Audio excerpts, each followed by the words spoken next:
साथियों, आप लोग कल वीडियो में कुछ इस प्रकार की फोटो दिखाई जा रही थी, मतलब ट्विटर पर कुछ वीडियोस ट्रेंड हो रहे थे, उनमें कुछ इस तरह के वीडियो थे। दो तरफ की फोर्सेस आती हैं और वो दो तरफ की फोर्सेस एक दूसरे को मारने आ रही हैं। अमेरिका की खुफिया एजेंसी और दूसरे तरफ का जेलेंस्की, उनको दिखाते हुए दो व्यक्ति खड़े किए हैं। हॉलीवुड की एक फिल्म का सीन है, जो खुश हो रहे हैं कि देखो दोनों आपस में लड़ने वाले हैं। देखिए आप भी, वैगनर ग्रुप एक तरफ से, एक तरफ रशियन फोर्स दिखाने की कोशिश की जा रही है। सीआईए देखकर बड़ा खुश हो रहा है, अमेरिका की खुफिया एजेंसी। अचानक क्या होता है, मामला शांत हो गया। जेलेंस्की हैरान हो गया, क्या हुआ ये, अरे ये क्या हो रहा है। और भाई साहब ये दोनों आपस में मिलकर के एक दूसरे के साथ में हाथ मिला लेते हैं। कुछ ऐसा ही यहां हुआ है। रशिया के अंदर जो लोग देख रहे थे ना कि अब मजा आएगा भाई साहब, अब रशियन फोर्सेस और रशिया की सरकारी सेना और प्राइवेट सेना आपस में लड़ने वाली है, अचानक न्यूट्रल हो गया यार। और न्यूट्रल होने में जो व्यक्ति हीरो बना, दैट इज लुकाशेंको।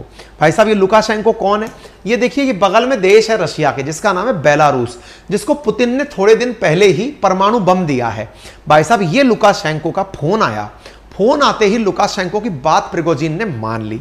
बेलारूस ने डील कराई तो क्या कहा, ऐसा क्या था जिससे प्रिगोजिन मान गए, तो आप सुनिए क्या कहा। प्रिगोजिन को बेलारूस की तरफ से फोन आया और कहा, यानी कि लुकाशेंको की तरफ से, सुन भाई तेरी तरफ जितने भी केस चल रहे हैं ना क्रिमिनल, अपन हटवा देंगे, मैं गारंटी देता हूं। बोले ठीक है। बोले दूसरी गारंटी मुझे चाहिए कि मेरे जितने भी लड़ाके हैं उन पर कोई कार्रवाई नहीं होगी। बोले कोई कार्रवाई नहीं होगी, मस्त रहे। तीसरा, बोले मैं खुद बेलारूस आऊंगा। बोले आजा, मोस्ट वेलकम है, तू रशिया में रह ही मत, तू छोड़ करके यहां आ जा। ठीक है।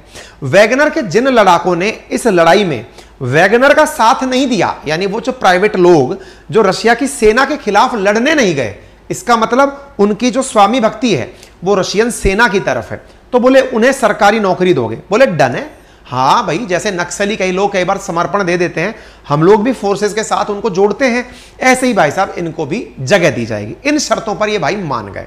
ये रहा वो प्रिगोजिन जो कि यहां पर पूरी तरह से सेटल हो गया है, ठीक है ना। वैगनर ने ड्रिल कर ली और किस बात पर सहमति हुई। अब लोगों के मन में सवाल आने लगा, भाई साहब ये तो अखंड बेइज्जती है पुतिन की, और पुतिन की बेइज्जती पुतिन सहन कर ले संभव नहीं है।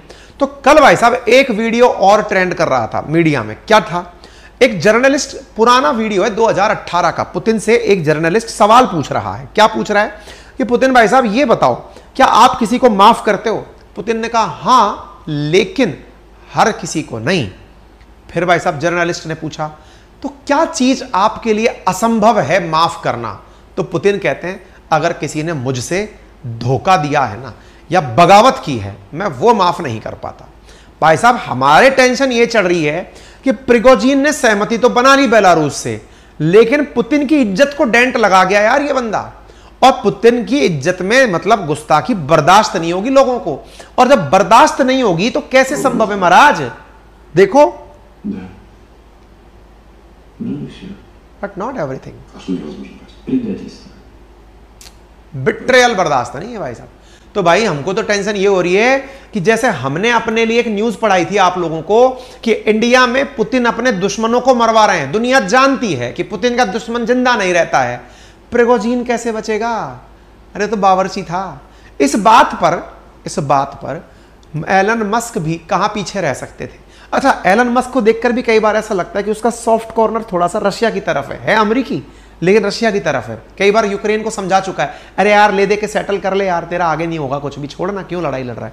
भाई साहब उन्होंने ट्वीट डाला, क्या डाला, डोंट इवन ट्रस्ट नोबडी, मतलब trust nobody not even yourself, किसी का भी विश्वास मत करो। क्यों, क्योंकि भाई साहब जिस तरह की बगावत हुई है, आप सोचिए, ये तस्वीर अपने आप में बयान कर रही है कि रशिया में जो हुआ वो दोनों ही लोग एक साथ रूस के लिए लड़ रहे थे, दोनों ही फोर्स आपस में लड़ लिए और राजा को मारने चल दिया, यानी पुतिन को मारने चल दिए। तो बिल्कुल ही उलट हो गया।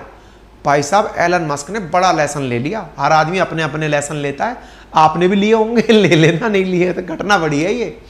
भाई साहब रोस्तोव की सड़कें फिर से खुल गई हैं, सभी प्रतिबंध धीरे धीरे हटाए जा रहे हैं, सड़कें वापस से खोल दी गई हैं कि चलो कोई बात नहीं, मास्को जाओ, मस्त रहो।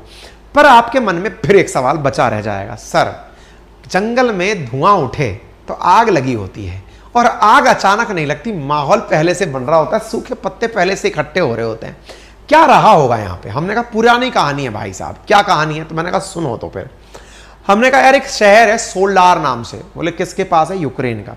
भाई साहब उसको प्रिगोजिन ने जनवरी 2023 में जीत लिया और जीतने का पूरा क्रेडिट लिया कि भाई मैंने जीता ये शहर।